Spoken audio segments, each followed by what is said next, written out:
when someone communicates something clear to me and they trust me, and then I feel trusted, I can then produce something that I'm like not ashamed of. And I've really enjoyed working on that. Hello, my name is Eline Perez and you're listening to Are You an Artist? Today's episode is with Courtney Nettleford, and it's about being a producer, working for TV and freelance, hobbies, and the importance of rest. Courtney's journey is so interesting. I really love this conversation in which I learned a lot about many different subjects. Thank you, Courtney, for giving us your very precious time, and to you all, enjoy the episode. Dear Courtney, I usually Google my guests to prepare this letter and introduce them to the podcast, but you have done so much, it's hard to summarize. So I will use what I found on the Royal Drawing School website, because this is how we met. I was modeling in St. James Palace and felt slightly uncomfortable within so much poshness. Me too. I also had my period and was bloated in a beautiful, tight Ralph Lauren dress. But you were working there, smiling and laughing, and you really made me relax. Good. So from the start, I wanted to know more about you and your work. Here is what I found on your Royal Drawing School bio. Nice. From the Black Country, you are a freelance producer, filmmaker, and content creator. Since 2014, you have worked in unscripted television, focusing on arts, music, and entertainment. Recent credits include the BBC Proms, Lenny Henry's Caribbean Britain, Judy Love Black, Female and Invisible, and Black classical music, The Forgotten History. In addition to your television work, you are an emerging artist and filmmaker, collaborating on numerous screen dance projects across the UK.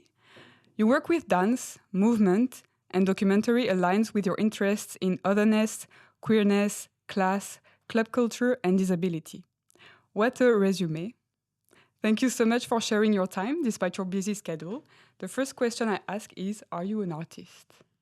That's a hard question because, my immediate response is always no, but then that would probably be the end of the podcast. Well, thank you so much for...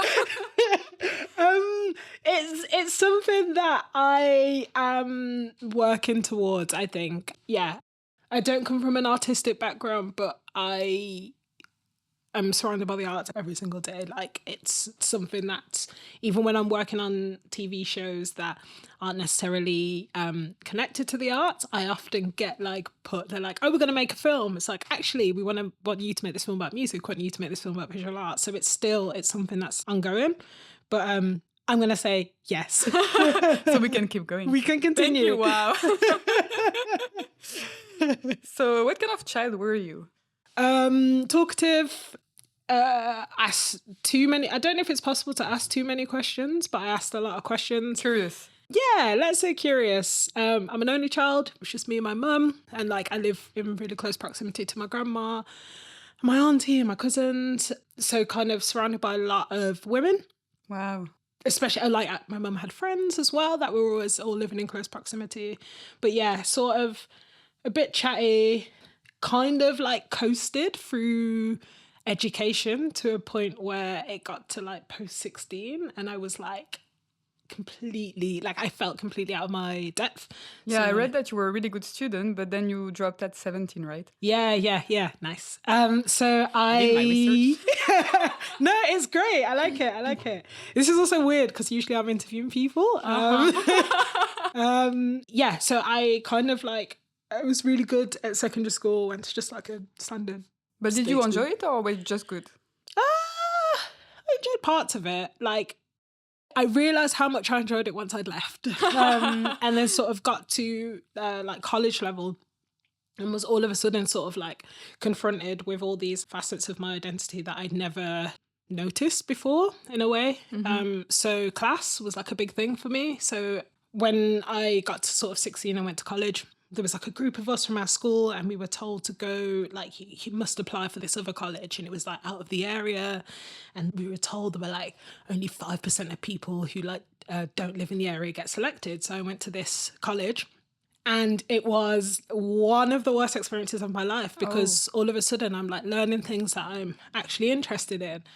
But then I remember being sat in a sociology lesson, and we were talking about life chances, and me being the only Black person, the only working class person, or like one of very few working class people, and queer, didn't know that at the time, and also neurodivergent. Was kind of investigating that at the time, but didn't know.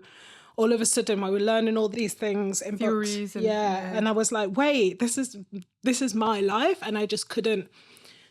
I just started like to not necessarily misbehave, but I spent a lot of time in the Weatherspoons in the area. And then actually after my first day, I should have left, but I like stuck it out for a year and then was like, no, thank you. And you worked in a cafe, but you didn't work in Weatherspoon.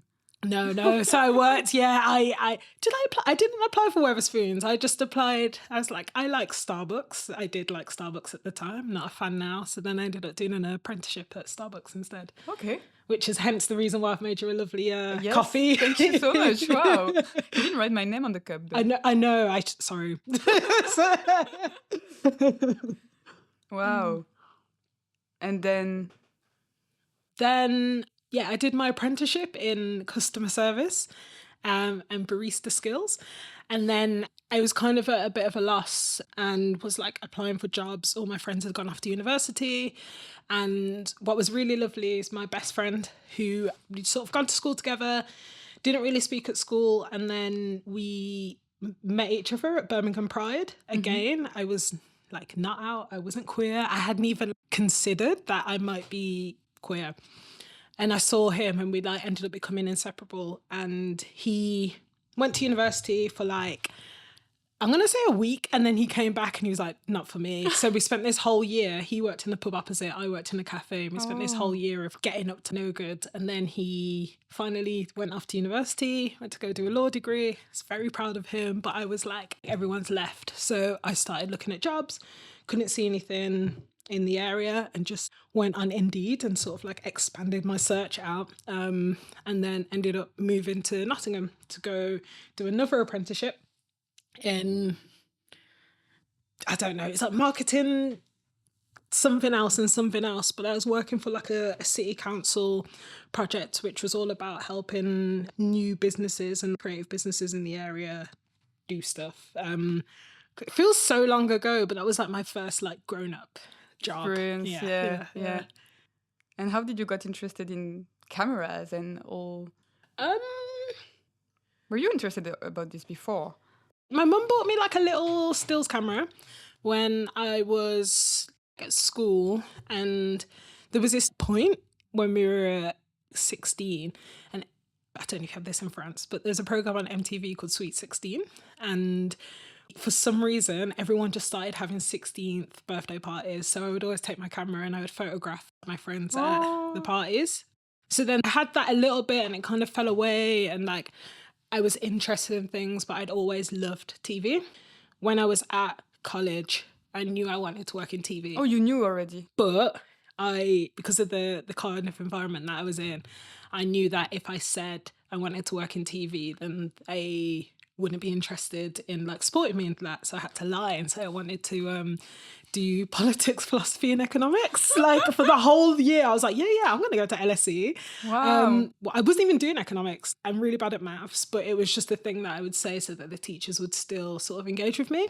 But like, again, that had fallen away. And whilst I was at the second apprenticeship, the building that we shared, it was a college/university, and they offered TV, film, games and music courses. So after I did I think was it a year and a bit there, I did the TV foundation degree. And yeah, it was good. It was like, I never really filmed anything at that point, but then was a bit cheeky. We had like a place where you could hire out kit. So I would hire out kit and make little like promo videos. Were you not allowed to like use it for work stuff? But I was just always skint, and it was a way of me like being able to practice filming in like an environment, and all the sort of businesses and stuff that I'd met whilst doing the apprenticeship, those are the people that I started approaching and started making probably like really awful films. We still have them. Do you know what? It would be so funny to have an archive of the first awful. It's nice to look back. I'm sure at the time they were amazing, but now I look back and I'm like, oh, but I feel like that about everything. Yeah. Anyway, there was someone that had messaged me actually who I'd made a film with during my uni days. And I would love to find that film because that was like, that was the one. Actually, there were two. One was with a bakery who are amazing. They're called Small Food Bakery. Their whole thing was about knowing where produce came from. And then the other one was a social eating project. And I think that was the point when I was like making films. That's like, oh, documentaries are the thing that I'm interested in. Mm-hmm. So yeah, did that for, yeah. I was also working. So I was working full time at a board game cafe and a video game So you already museum. had no time. Yeah, no time. So I was working full time, also doing uni, and then also managed to get a job working with a production company called Robin Hood Media, and I was working as sort of like a runner and a camera assistant. So I was Oh, okay. How doing was all that? those things. It was good. I Okay. really liked it. So this program called Sunday Politics. I don't know if it's still on. Maybe Laura Koonsberg show has taken over from it. But Sunday Politics, and each of the broadcasts opt out to like the local areas. So they'll have like the main one, and then it'll go to like Birmingham or the East Midlands. So I worked to the East Midlands team, and I did that for like a day and a half a week. So of course I had too much on. And I dropped out of uni again. So twice now. So yeah, dropped out college, then dropped out of university. But continued working, continued doing bits with Sunday Politics, which was really nice, and ended up working for a theatre company instead in Nottingham. And again, this is someone that I'd met whilst I was working at the second apprenticeship. So yeah, whilst still going out and making little films for businesses, still running on Sunday Politics, and then also working as a digital content and engagement producer. And that was a research piece actually, and it was about how 13 to 25s in Nottingham felt like a disconnection from the arts organisations in the area. So we were doing research and creating content to be able to like find out what was happening, like where's this disconnect, and how young people, I just use air quotes, but it's not a video, how young people in the city saw themselves as creative, and often they didn't. And then we would do these sort of focus groups, and we'd be like, are you creative? They'd be like, no. And I'd be like, okay, why? And I'd be like, because it was effort. And I'm like, well, what does that mean? And then you would speak to them, and I'd be like, what do you do in your Oh my like, god, it was before my podcast. Now I'm like, are you an artist? They're like, not sure. not sure. I'm like, am oh I? yeah, why? Think about your childhood. Yes, yeah. You were drawing on a paper. Yeah, and they're like, no. And I'm like, so what do you do in your spare time? I'm like, oh, I play video games. I'm like, great, what video games do you play? They're like, Minecraft. I'm like, what do you do on Minecraft? Like, build things. I'm like, interesting. There was the one that made me laugh the most was this kid who was so adamant that he wasn't creative at all. But he plays this game called Gary's Mod, and the whole purpose of the game is to build games within the game. Oh wow. And I'm like, are you sure? But then by the end of the sessions, we would kind of like get them to reflect on the conversations that we've had and how they saw themselves as creatives. So that was part of the role that I had at the theatre. Wow, that's beautiful. Still a bit of documentary like project. Yeah. And I was starting again. I think by this point I had worked enough shifts at the board game cafe to buy a secondhand camera as well.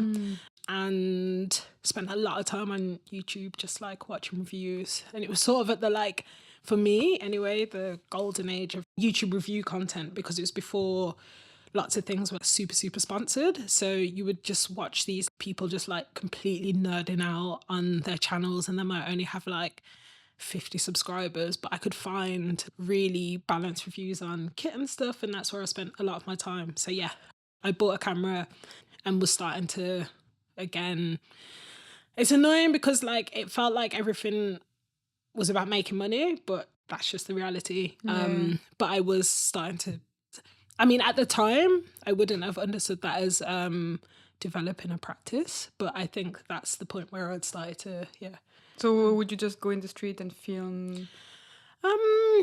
We do various things. So we worked on a campaign, which sadly got taken away when the UK left the European Union, which was you have the cities of culture, but you also have the capital of culture. And the capital of culture is the one that's the European Union one, where cities of culture is like a UK based one.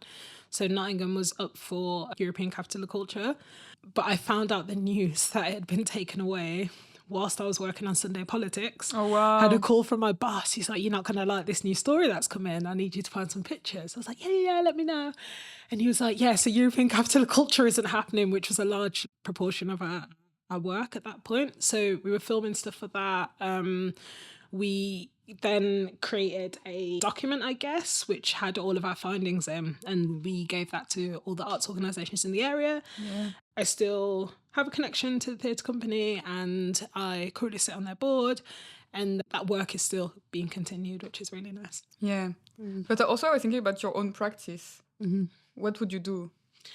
Like, would you have proper projects or just like really drafts of filming whatever you could film? Or... projects. I went viral for the first time. Oh, wow. Which was really funny. So that was I forgot that happened. So that was actually, no, that was the second time I went viral. The first time I went viral, I cannot, it was for a silly reason.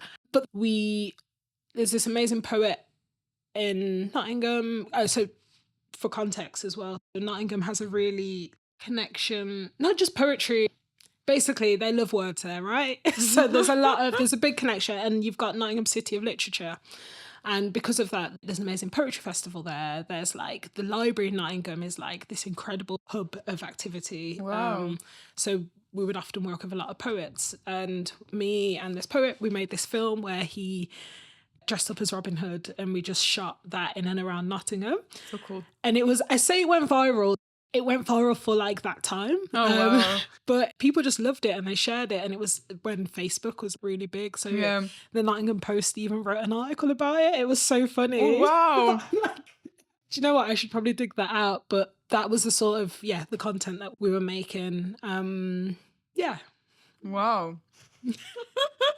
It's an adventure. I know, right? Silly. And that whole move to Nottingham was just on a whim, purely because my best friend had gone to university.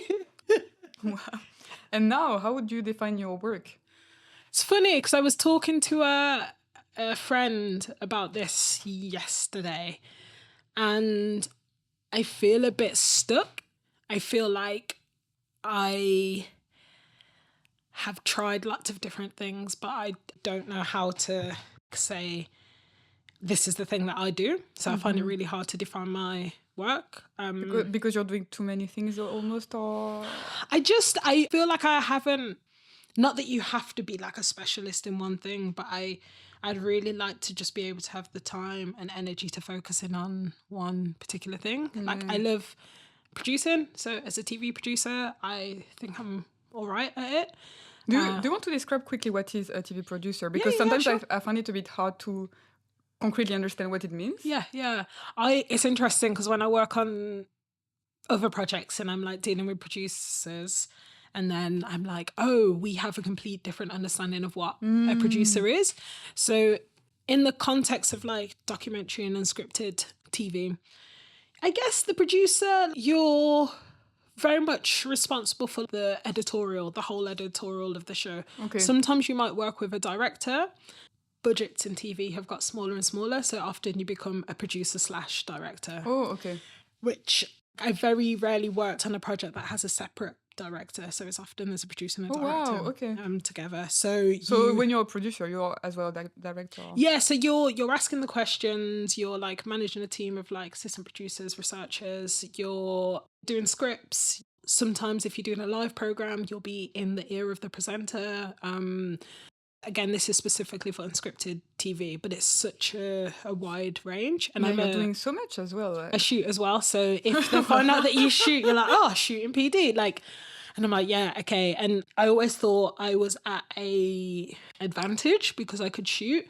But then because I could shoot, I would constantly get booked for shooting gigs, and then the editorial kind of falls away. And like, I'm interested in building on that, like being able to tell stories. Like I can ask questions and I can do the research and I love all that bit, but then to be able to construct a story is something that was lost because people are like, oh my gosh, you shoot, like, can you come and be a shooting researcher, which is shouldn't be a job, but shooting assistant, it shouldn't be a job because it's a lot of pressure to put on someone who's so new into the industry.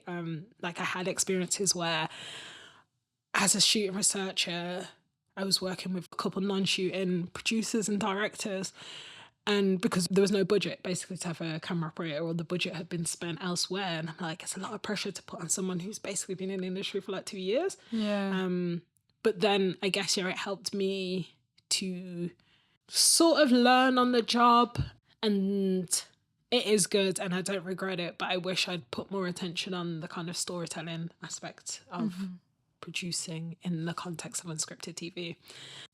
I think when I'm freelancing, a producer, it's like a slightly different context. And I think when I'm freelancing and I'm working either with dancers or I'm working with performers and doing documentation, that kind of producer role then like merges more into production manager in TV. So it's like, yes, you're constructing the story, you're writing questions, you're doing all that stuff, but you're also then having to send out a call sheet and do the schedule and book the travel and make sure everyone's okay. So it's a role that's maybe a bit more technical in a way. Like it's more like and then you have an edit producer as well. So when you're producing in TV, you often edit produce, which means you're sat with an editor and you're working together to build the story. So often that you'll sit down, and I used to make VTs. So they're like the little films that get shown during a program. So like for the proms, for instance, I was on the VT team for like a couple of years and I'm now doing digital content for them. But like it's the little stories in between. So you'll have someone in the studio talking, and then Clive might be like, and this week we went to go visit blah, and then that's the film. So if you're producing VTs, you might go out and shoot it, you might go out with a team, you might shoot it yourself, but then you go into the edit with the editor, and often this will be the first time that they've seen the story, so you're basically the link between yeah. So that's what edit producing is. And it's not, you're not sat there being like, the editor needs to do this, the editor needs to do that. It's like a really collaborative process. Like a conversation. Oh, maybe this and what. And it's, I remember my first time like stepping into an edit. I literally never even been in the truck, the broadcast truck, and I was like, I literally don't know what I'm doing. But I was with a really, really lovely editor. I felt that they listen to you in a way, or they give you space. Well, yeah, and I'm under no sort of pretense that I'm going to come in with all these amazing ideas. Like, that person has probably been editing for longer than I'd been alive. Like, I'm not coming in and being like, oh, we're going to change this whole thing. But it felt like a collaboration. And I think sometimes if you're coming into it from outside, not even just outside TV, but if you haven't been taught that, you might sit down with an editor and be like, right, you're going to do this, this, this, and this. And that's not what it is. It's not it's not you sitting there being like, do this. It's about you both having this sort of like exchange, you being able to communicate the story to the editor, and then being able to communicate it back to you and then to the audience, I think. Yeah. I'm thinking now your communication skills must be so good. I talk too fast. But that's good because you can give a lot of information in a very short amount of time. I think one of my things, I think it might even be on my ins and outs for like the year, that's somewhere maybe behind you, but like to be a better communicator. And yeah, that's something that I'm trying to build on. Because there's some people that I met, and I talk about TV a lot because that's the place where I've just been the longest, and the difference having a producer or a director that is able to communicate, it makes such a difference. Like I've had experiences where there's just no communication, and it's like issues are arising which could have been avoided if the person who was able to lead it was able to communicate. So yeah, I'd love to be a good communicator. Yeah, I was listening to this podcast, and so it was more about relationship, but the guy was saying something about, he says almost too much, but it's better because it just gives the other person a lot of information, and then it's better than just hiding some things, and then you don't really know what the person thinks, and it's just a strange dance of and you start to have like all these Like, oh, I misunderstood that and this. And When I was an office assistant, I sat down with a production manager because I was told to make a call sheet. And I was like, I've never made a call sheet in my life. And she was working on a different project and she sat me down and she showed me her call sheet. And she was like, communicate all the information that the crew could possibly need.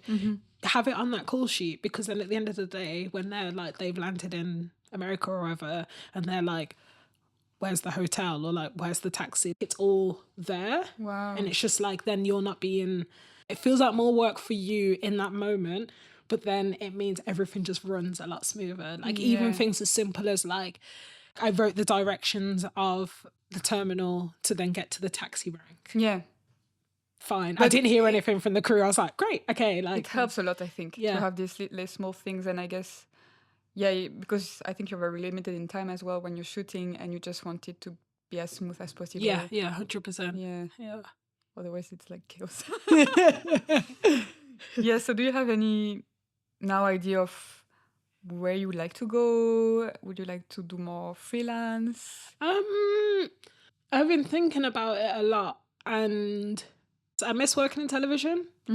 I'll be honest, and I still am in proximity to it, which is nice, but there's something that I miss about it. But I don't know where the industry's going. I hear things are picking up, but I don't know if you found that things are picking up, because I'm still waiting for them to pick up. I think essays told me they were like, oh, you'll see so many calls and stuff. And I'm like, haven't heard from any film production yet. Yeah. So so where do I see myself? Like, where do I see myself going? I'd like to write. I would like to develop some sort of style with my shooting. I had an opportunity of working on a project with they support dancers, this company, they're a charity, and I was given a brief and I was trusted to run with this brief, and I'm just in the process of finishing off those films now, and I'm like, oh, when someone communicates something clear to me and they trust me, and then I feel trusted, I can then produce something that I'm like not ashamed of. Yeah. And I've really enjoyed working on that. I like stories, and I just want to be a better storyteller. What that means is like an actual job or like direction. I don't know, but I just think I'd like to understand how to tell stories and be a better storyteller and develop some sort of visual style when it comes to filming. And how do you practice writing? I'm very lucky. I have a partner who loves words. And we spend a lot of time sort of dissecting, I guess, content, whether that's going to the theatre or watching films or watching TV shows or even watching content on the internet. And I have a lot of enjoyment in the relationship because that's the thing that I enjoy most, and they're really encouraging. But it's also just finding the time to actually do it. Like, there was a course that I wanted to do, but I need to find the time to do it. But I've always been used to having to have multiple jobs, and one of the things as I'm developing my writing practice, I also want to look at how do I also kind of like decolonize my own approach, my own way of thinking. And for me, rest is important, and I'm not there yet. And as I begin to write and learn to tell stories, I also want to make sure that rest is a part of that process. I currently have about 13 videos to deliver, plus my work and my actual job as well. So that the writing's probably, it's going to be on hold. But the writing doesn't begin, and this is something that Lauren said to me, reading is writing. Like, there's so much that I'm doing already, which is feeding into the writing. Because I haven't written a script, it doesn't mean the writing hasn't started. So that's something that I'm trying to do. And then for the kind of developing a visual style sort of thing, I, like, during COVID, I mean, I picked up quite a few hobbies, but one of the hobbies I can list them. So funny, like in the garden. Oh, okay, yes. Why not this? Oh, flower. Well, okay. So gardening. Okay. Bread making. Oh. Film photography. Roller skating. DJing. Like, these are the 5 DJing. things that I'd started during COVID. I'm sure there's probably more. I'm about to start with some kombucha as well, but the photography is the thing that's... And actually, I would say with all of them, I thought I'd started them because it was a way of me being able to, like, just something to do. But I was trying to figure out what the connection was between all of them, but all of them allow me to slow down, and all of them mean that I can be in my body. They mean I can get into, like, a flow state, and they all feed into each other. So say, like, or they all feed into then, I guess, my practice. So for instance, DJing, and I actually hate the fact that I do it. Like, it's actually a bit embarrassing. I love it so much. It's a little embarrassing. There was, I don't know if you've ever seen on Instagram the videos of you from a bridge. No. They walk onto the bridge, they pick up the phone, and they give a hot take. And this person's hot take is like, everyone wants to be a DJ. And I'm like, and we do. We literally do. But it allows me to just focus it. Like, I love music. I can't play any musical instruments, but I really love music. And it's such a part of my childhood. And then my teenage years as well. Like, that was the thing that really brought me and my friends together. And it's something that's really continued. But then, like, it feeds into my practice, because if I'm mixing and I'm listening to a mix, I find that I'm rushing through songs, and I'm like, just let the song play out, like, enjoy it. And then when I'm editing, I'm always editing to music. And that was something that I'd learned from one of the editors on one of the entertainment shows. Like, we sat down and he was teaching me just about, like, rhythms. And because I guess you're a DJ of images when you're editing videos. So it's just kind of switching the medium. And and you want the kind of the pentameter of how the person's speaking to, like, match and, like, to find that flow. So then the DJing feeds into the editing. The photography, because I started, like everyone else, like, I started doing film photography.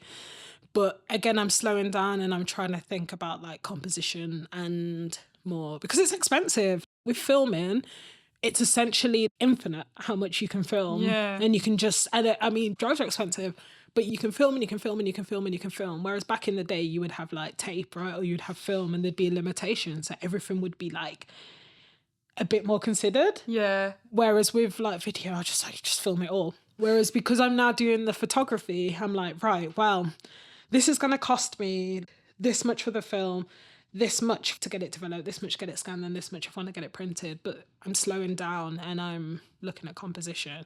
I also started doing black and white stuff. A friend only shoots black and white film. And that is hard because you don't have the colour to rely on. So you really have to think about how that shot's composed. Whether I see the results of the photography in my, like, video work, I don't know yet. But eventually, maybe one day. Same with bread making. You have to it's sourdough. You can't rush sourdough. You have to slow down, but the results are really, really beautiful, I think. So yeah. Wow. Same with, actually, roller skating. I was thinking, how does roller skating fit into my practice? But how does roller skating fit into my practice? I guess I get to move. There was a point where every morning I would get up and roller skate, and whether that would be meeting friends and socializing or just me and headphones, you kind of slow down, and there isn't that sort of, like, instant payoff or, like, that instant gratification of, right, I'm going to do something and then it's going to be done and then I can move on. Like, you're having to practice and you're having to repeat things, and then suddenly you've unlocked this, like, move, and you've unlocked another move, and you've unlocked another move. And then you've got this bank of moves where you can then get into this sort of, like, flow state when you're skating. So partially it's just me, like, having lots of hobbies, but then it's all these hobbies all kind of... Makes sense in a way. They all feed in. And I think with those and the opportunity to be able to rest, maybe I'll see myself as an artist. I don't know. Maybe I'll develop a practice. I'm applying for some funding at the minute, which is specifically aimed at people who work in film and TV. It's for Black and global majority people. And I was trying to think, why do I need this money? Like, what am I going to do with it? But it's to be able to allow myself the time and the space to then start to, like, actually build on the things that I've been doing for the past, like, I don't know, say, like, 10 years, I think, Wow. Little last random questions. What is the last book you read? So the last books I would say are Inheritocracy, Pleasure Activism, and then there's a book that I sort of dip in and out of, which is Liberation Begins in the Imagination, which is really good. I really like that. It's a collection of essays. Cool. Do you believe in talent? How would you define talent? I don't know. Yeah? Yeah? One of the things that I really enjoy about the stuff that I have done is I get to meet a lot of talented people, especially in the music world, especially in the art world. So I get to see like all these amazing things that humans can create. So yeah, believe in talent. Do you prefer silence or small talk? Silence. I like big talk. But I think I struggle with small talk a lot. So yeah, I like maybe silence. Yeah. And then a big deep conversation. Yeah. I don't know. I don't know the rules of the small talk rules, but yeah. Do you like to go to the supermarket? Love it. I love going to the supermarket on holiday. I like to go up and down every aisle. Lauren doesn't. Lauren has a list and goes to like the specific places. I like to just go up and down every aisle just in case there's anything that I might have missed. I'm a big fan of the supermarket. Another hobby. Yeah. Well, maybe it's that thing of like it's an opportunity to slow down. I mean, it's like it's shopping, so it's capitalism, but it's like a nice way to exist in a way that I would like to exist within capitalism. It's being able to walk around slowly and then be like, maybe I'll try this new thing. I don't know. But yeah, I like supermarkets. If you could live a parallel life, what would you do? Is it bad that I would say I'd probably work in scripted TV rather than unscripted? No, if I could live a parallel life, what would I do? I think if we had a universal basic income, or there was just better rates of pay. I really enjoy being a barista. Like I just spent the whole day just chatting to like people and having not necessarily small talk, but like, especially when I worked at the board game cafe, you were having conversations with people, but you were sat down playing games with them. Like you were making coffee, you were like, it was just nice. And that's like very social. Yeah. It was, I really enjoyed being a barista. And last question, if you could have dinner with anyone, alive or dead, who would it be? Can I consult my list? Your list? Not my list of people that I want to go to dinner, but a list of people that I admire. You have a list? Yeah, because I have quite bad memory, but ooh. I think Carolina Hearn would be my person that I would pick. She's just an incredible writer, and she sadly died a couple of years ago, and I love the way that class was represented on mainstream TV in the way that she wrote, and it was funny and it was sad and it was like, it was just beautiful. And I made a lot of the stuff that I enjoyed watching as a kid, because my partner didn't grow up in England, they grew up in Scotland, so I spent a lot of time rewatching things, and it's just, I think it would be Carolina Hearn. Okay, well, any last thought? Anything to share to the world? Anything to share to the world? I think I'd like to talk about rest, and I spend a lot of time on the internet, and obviously there's a sort of echo chamber of like the same conversations that we keep seeing reverberating around it, but there is something that keeps coming up for me, and it's something that when I've been speaking to Lauren and we've been trying to helping them to write, or we're trying to like dissect something, and we talk about rest a lot, and that kind of ties into this idea of like community building. But the thing that's like I keep hearing and I'm like, yeah, we don't need to build communities. The communities, like, they already exist. It's not about like, oh, I'm going to set up this new like queer utopia. Like the utopias already exist. The local community already exists. And it's about taking yourself and your capacity and taking that to the community, like, and bringing that to the communities that already exist, that are literally on your doorstep. So for me, that feels restful because I'm not then trying to like Reach out. yeah, get a whole new skill and do all these things and then bring that, but I don't have it. Like, I know these are the things that I can do and I know I have the energy to do them. And it's not about then trying to like climb up and rising up.